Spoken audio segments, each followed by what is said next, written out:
कक्षा 10 हिंदी के अंतर्गत हम लोग आज पढ़ेंगे महात्मा तुलसीदास द्वारा विरचित आपके पाठ्य पुस्तक में जो संकलित किया गया है एक शीर्षक जिसका नाम है वन पथ पर।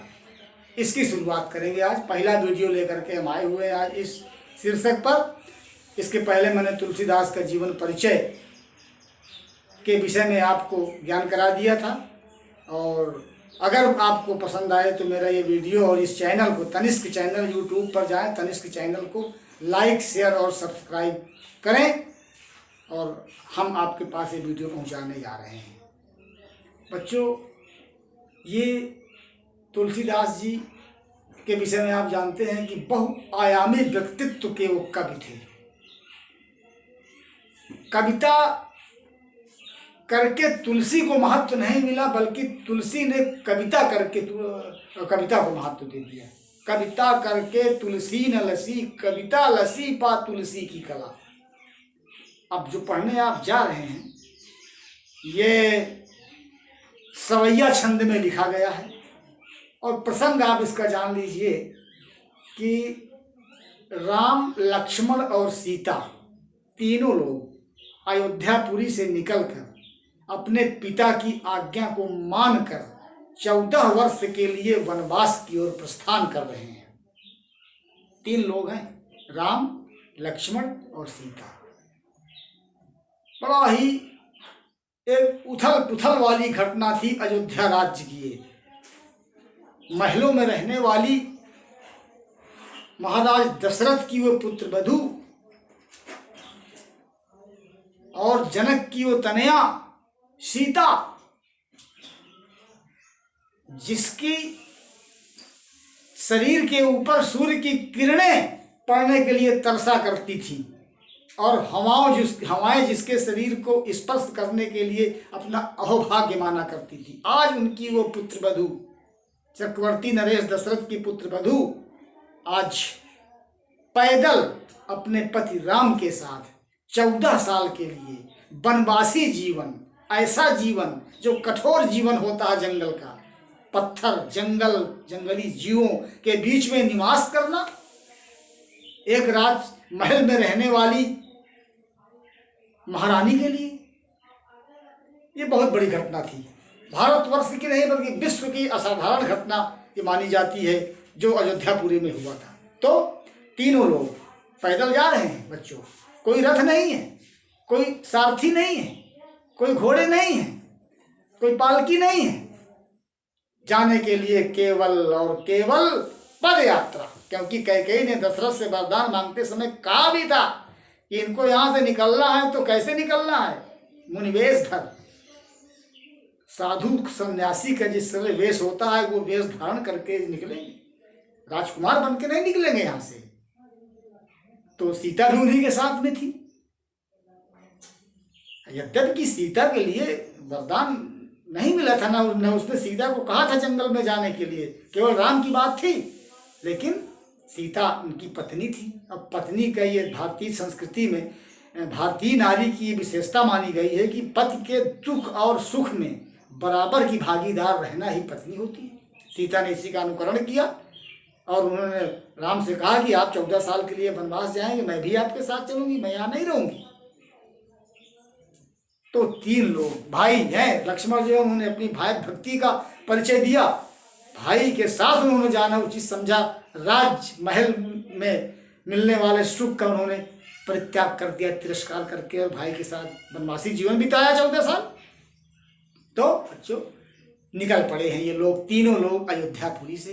अब किस तरह से चल रहे हैं, इनकी हालत कैसी हो जाती है अयोध्यापुरी से निकलते समय। सीता जी की विशेष रूप से हालत कितनी खराब हो जाती है, देखिए कितनी सुकोमल थी और पैदल चल रही हैं राम के साथ।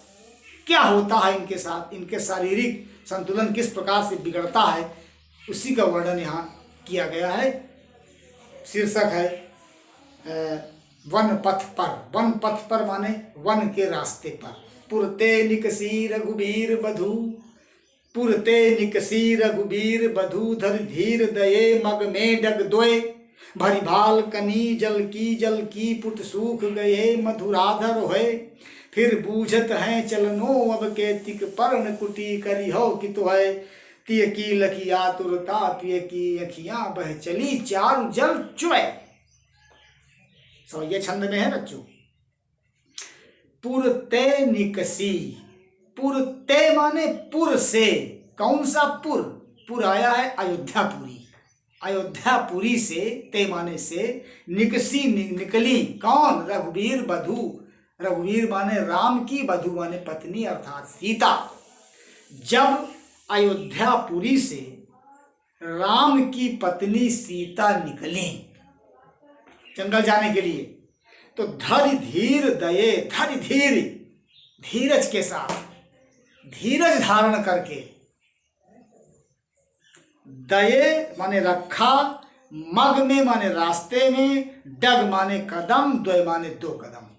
अयोध्यापुरी से जब सीता जी धीरज धारण करके रास्ते में दो कदम रखती हैं, अभी चली नहीं है बहुत, अयोध्यापुरी से निकली और पैदल चल रही है राम के साथ में, दो कदम जब आगे रखती हैं तो झलकी भरी भाल कनी जल की। देखिए झलकी, झलकी माने फूट आई, भरी भाल, भरी भाल माने मस्तक के ऊपर फूट आई, कनी माने कण अर्थात बूंदे, काहे की? जल की, पानी की अर्थात पसीना की, पसीना की बूंदे उनके भाल में अर्थात उसके उनके मस्तक पर फूट आई। इतनी मेहनत पड़ गई बच्चों, दो कदम चलने से सीता जी के शरीर में इतनी मेहनत पड़ी कि उनके मस्तक पर पसीना जो है कि कनी माने बूंदे जो है वो झलक आई अर्थात फूट आई। पसीना कब फूटता है? या तो बहुत गर्मी होती है तब पसीना आता है शरीर में, और या तो फिर आप बहुत मेहनत कर डालते हैं, मेहनत के बाद शरीर से पसीना निकलता है। तो यहाँ पर सीता जी, मैंने पहले बता दिया, इतनी सुकोमल, जो महलों के अंदर रहने वाली, और आज वो पैदल चल रही है। दो कदम चलते ही उनके मस्तक के ऊपर पसीना की बूंदें फूट आई। पुट सूख गए मधुराधर द्वय, द्वय माने दोनों, मधुराधर माने सुंदर ओंठ, पुट सूख गए माने सूख गए ओंठ, उनके उनके दोनों ओंठ जो थे सीता जी के सूख गए। इसका मतलब क्या होता है? इसका मतलब ये होता है कि जब शरीर से, एक वैज्ञानिक तथ्य है, जब शरीर से पसीना ज़्यादा निकलता है, अच्छा माना जाता है पसीना निकलना, मेहनत से पसीना जब निकलेगा अच्छा माना जाता है। और जब पसीना जितने निकलेगा उतने आपको प्यास लगेगी, और जब प्यास लगेगी तो आपके, जब प्यास लगती है तो ओंठ सूख जाते हैं। तो सीता जी के शरीर से जब वो उनके मस्तक पर पसीने की बूंदें निकले तो इनके दोनों ओंठ, मधुर ओंठ, मधुराधर, मधुरधन अधर, सुंदर ओंठ, द्वय माने दो, पुट सूख गए माने सूख गए। पसीने की बूंदों की जब मस्तक पर इनके फूट आई पसीने की बूंदें, तो इनके शरीर में पानी की एक प्रकार से कमी हो जाती है और इनके ओंठ सूख जाते हैं। फिर बूझत हैं, फिर माने इसके बाद, बूझत हैं माने पूछती हैं। इतना हुआ, इतना होने के बाद अब ये पूछती हैं राम से। क्या पूछती हैं? चलनो अब केतिक, अभी कितना चलना है? केतिक माने कितना, चलनो माने चलना है, अभी कितना चलना है? पर्णकुटी करी हो कि तो है, पर्णकुटी माने झोपड़ी पत्तों वाली, पर्णकुटी पत्तों की जो झोपड़ी बनाई जाती है, कुटिया बनाई जाती है, घास फूस, पत्तों का मतलब घास फूस की बनी हुई झोपड़ी को पर्णकुटी कहा जाता है। तो पर्णकुटी करी हो माने बनाओगे, कि तो है माने कहाँ, पर्णकुटी कहाँ बनाओगे, अभी कितनी दूर चलना है? ये पूछती हैं कौन? सीता जी। किससे? भगवान राम से। दो कदम चलने के बाद अयोध्यापुरी से ज्यों ही सीता जी निकलती हैं, हिम्मत करके रास्ते पर दो कदम रखती हैं, तो उनके मस्तक पर पसीने की बूंदें फूट आती हैं और उनके दोनों सुंदर ओंठ सूख जाती हैं। फिर भगवान राम से पूछती हैं कि अभी कितनी दूर चलना है और तुम पर घास फूस की या पत्तों की कुटी या पर्ण कुटी कहाँ पर बनाओगे? तिय की लगी आतुरता, पिय की, तिय माने पत्नी, पत्नी माने सीता की, आतुरता माने कठिनाई, परेशानी, दुख को, लखी माने देख कर, प्रिय माने पति अर्थात राम की आँखों से अति चारु चली जल च्वय, चारु माने सुंदर, चली माने बहने लगी, जल च्वय माने पानी चूने लगा, पानी आँखों से पानी चूने लगा राम की अपने पत्नी सीता की आतुरता को लक्ष्मण ने देखकर। और सरल शब्दों में आइए, प्रिय माने पत्नी होता है, अपनी पत्नी सीता की परेशानी या कष्ट को देखकर प्रिय अर्थात राम की आंखों से, सुंदर आंखों से क्या हुआ, आंसू की बूंदें चूने लगती हैं, अर्थात राम की आंखों से आंसू बरबस निकलने लगते हैं। कब? जब वो अपनी पत्नी सीता की इतनी बड़ी परेशानी को देखते हैं तो उनकी आंखों से आंसू बहने लगते हैं। किनकी? राम की। एक बार फिर से, अयोध्यापुरी से जब राम की पत्नी सीता धीरज करके रास्ते पर 2 कदम रखती हैं तो उनके मस्तिष्क के ऊपर या मस्तक के ऊपर पसीने की बूंदें झलक आती हैं और उनके दोनों सुंदर ओंठ सूख जाते हैं। फिर इतनी मेहनत पड़ गई कि थकान जैसी स्थिति उनके शरीर में पैदा हो गई। फिर भगवान राम से पूछती हैं कि अभी कितनी दूर चलना है और पर्णकुटी कहाँ पर बनाओगे। अपनी पत्नी सीता के कष्ट को देख करके राम की सुंदर आंखों से आंसू बहने लगते हैं। जल को गए लखन है लरिका परिखो पिय छा घरी को ठाड़े पोछ पसेउ बयार करो और पाए पखरियों भूभुर ठाड़े तुलसी रघुवीर प्रियाश्रम जान के बैठ विलम्ब लो कंटक काढ़े जान की नाह को नेह लख्यो पुलको तनु भारी विलोचन बाड़ी। बच्चों, पहले वाले सवैया में अनुप्रास अलंकार की खूब भरमार है। देखो, धारी धीर, धाया लगातार आ रहा है, भारी भाल हैं। इसी तरह देख लो चारु चली, सब में अनुप्रास भरा पड़ा हुआ है। इसमें अब दूसरे सवैया में क्या है, तो प्यास जब इनके ओंठ सूखते हैं तो मैंने बताया कि ओंठ सूखने मतलब प्यास लगी इनके, तो राम जो है अपने भाई लक्ष्मण को पानी लेने के लिए कहीं भेजते हैं कि जाकर के पानी लो। लक्ष्मण चले जाते हैं पानी लेने के लिए, तो सीता जी थक गई हैं, तो इसी वो एक बहाना ढूंढती हैं कि कोई बहाना मिल जाए तो इस थकान को थोड़ा दूर कर लिया जाए, रुक लिया जाए, थोड़ा शांत हो जाए। तो अपने पति राम से कहती हैं क्या कि जल को गए लखन है लरिका। जल को माने पानी को लेने के लिए गए हुए हैं, लखन माने लक्ष्मण, लक्ष्मण पानी लेने के लिए गए हुए हैं। और लरिका हैं अभी, लरिका माने अभी छोटे बालक हैं, बहुत सयाने नहीं हैं लक्ष्मण, वो पानी लेने के लिए गए हुए हैं।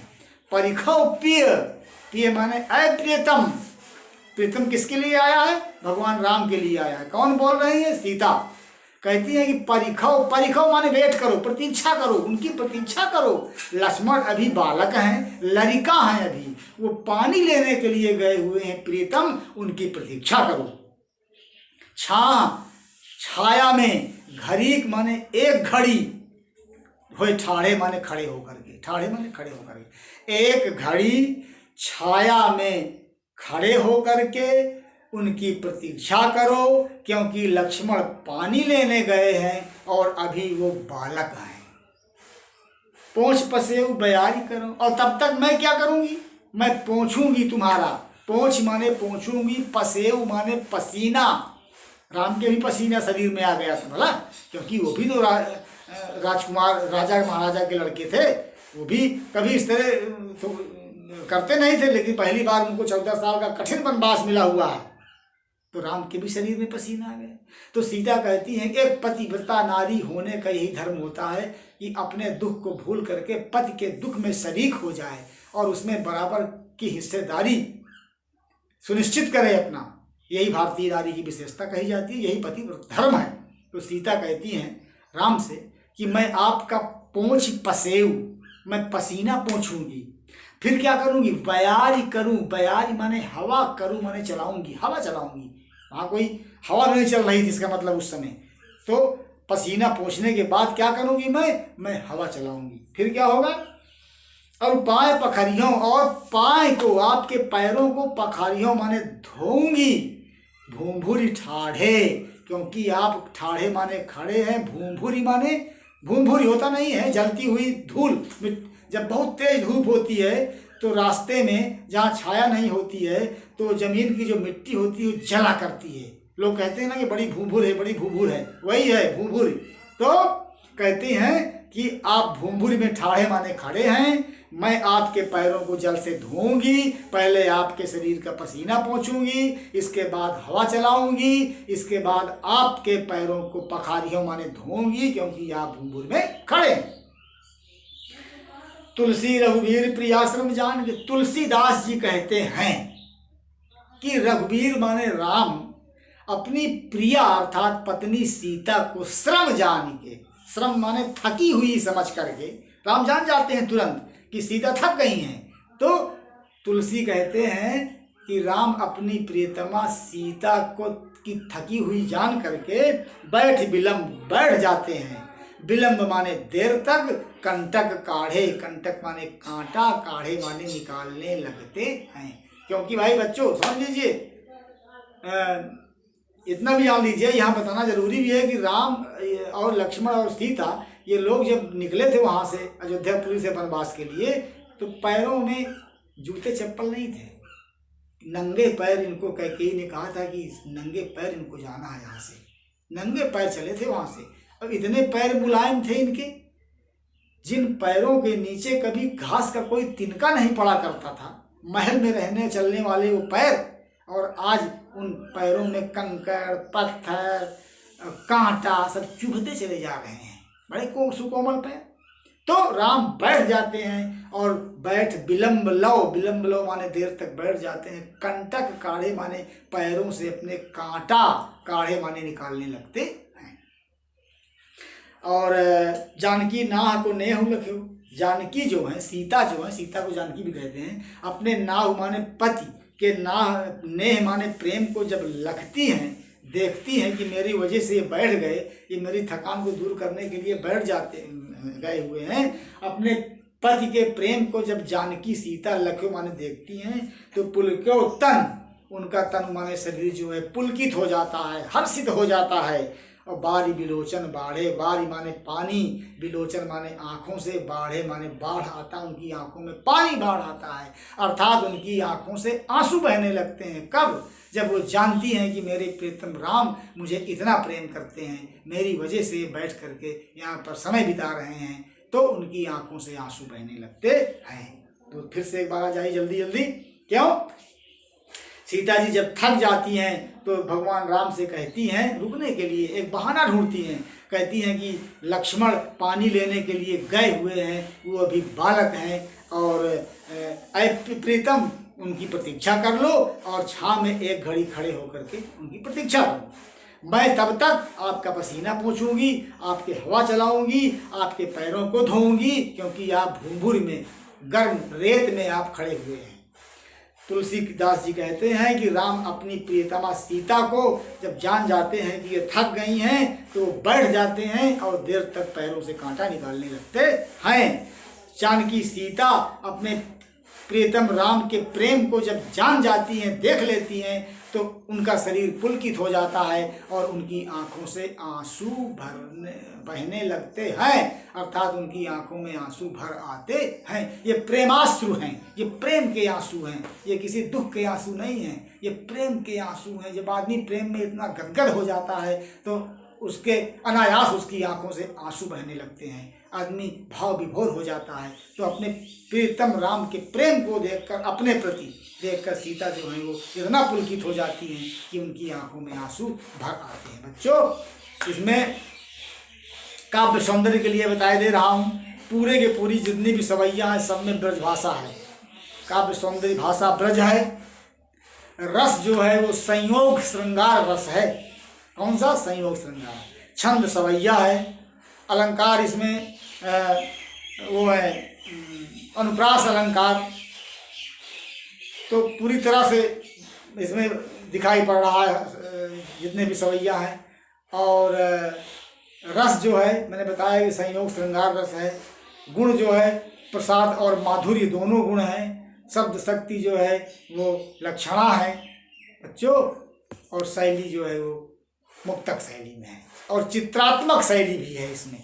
तो आप लोग इनको लिख लीजिए, अपनी कापियों में लिख करके अच्छा अध्ययन कीजिए। बहुत इम्पॉर्टेंट है, बहुत अच्छे भी हैं, और पढ़ने में एक बार जिस प्रकार पाठक अगर मन से पढ़ना शुरू कर दे तो एक बार उसका शारीरिक और मानसिक जितना भी थकान होता है वो सब दूर हो सकता है। ये तुलसीदास द्वारा विरचित सवैया हैं जो ब्रज भाषा में लिखी गई हैं, बहुत ही मार्मिक हैं और बहुत ही ये महत्वपूर्ण है आपके लिए बच्चों।